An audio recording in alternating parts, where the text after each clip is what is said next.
Matthew chapter 22. Once again, Yehsua spoke in analogies. He said, "The kingdom of the heavens can be compared to a king who prepared a banquet for his son. He sent his servants to call those who had been invited to the banquet, but they refused to come. Then he sent more servants, instructing them to tell the prospective guests, 'I've prepared my dinner, my oxen, my cattle have been butchered, and everything is ready. Come to the banquet.' But they were contemptuous and went away, some to their farms and others to their businesses. The rest grabbed his servants, abused them, and killed them. When the king heard about it, he was furious, so he sent his military forces to destroy those murderers and burn their towns. Then he said to his servants, 'The banquet is ready, but those who were invited were unworthy.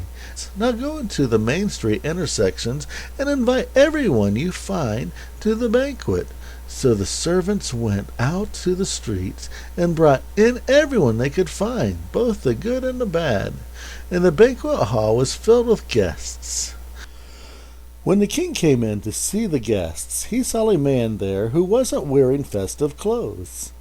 He asked him, 'Friend, how did you get in here without festive clothes?' But he was speechless. Then the king told his deacons, 'Tie his hands and feet and throw him into the outer darkness. There will be crying and grinding of teeth.' Many guests are invited, Greek, kletos, but few have chosen to participate." Then the Pharisees went out and plotted how they could entrap him by his words. They sent their disciples to him along with Herod's partisans and told him, "Master, we know that you are absolutely credible and that you teach the way of Jehovah truthfully without discriminating between people, because you are impartial.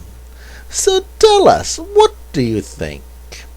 Does the Torah instruct us to pay tribute to money to Caesar or not?" But Yehsua recognized their wicked scheme and said, "Why are you trying to entrap me, you pretenders? Show me a tribute denarius." So they brought him a denarius. Yehsua asked them, "Whose image and inscription is this?" They said, "Caesar's." So he said, "Then give Caesar's things to Caesar and Jehovah's things to Jehovah." When they heard that, they were amazed. So they left him alone and went away. That same day some Sadducees came to him, insisting that there is no resurrection from the dead, and they had contrived a question for him. "Master, Moses told us that if a man dies childless, his brother must marry his widow and raise a family for his brother. Now there were 7 brothers. The oldest brother married a woman and died. And since he had no children, he left his wife to his brother.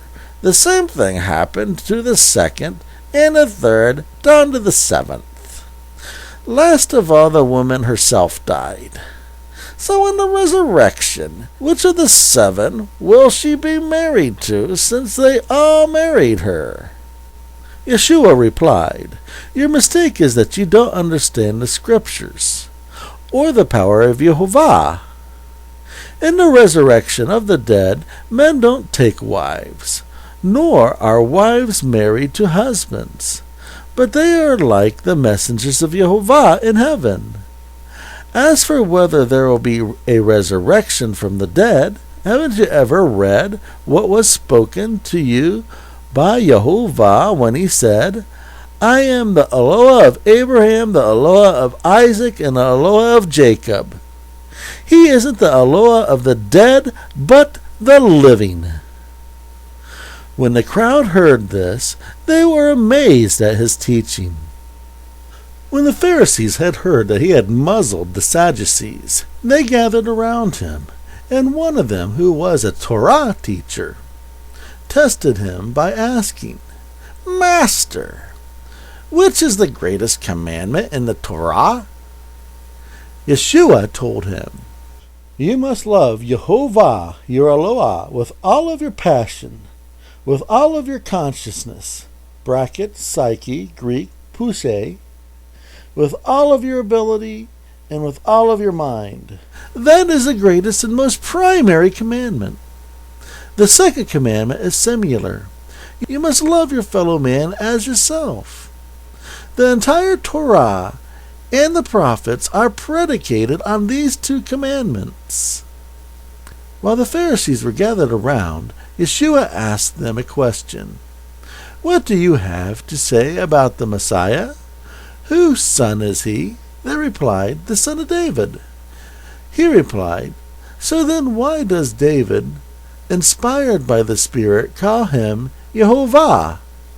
Because he said, Yehovah said to my master, brackets Adonai, Psalm 110 verse 3, sit at my right hand side until I put your enemies under your feet. So if David calls him master, how could he be his son? No one was able to answer him, and from that day on no one even dared to question him.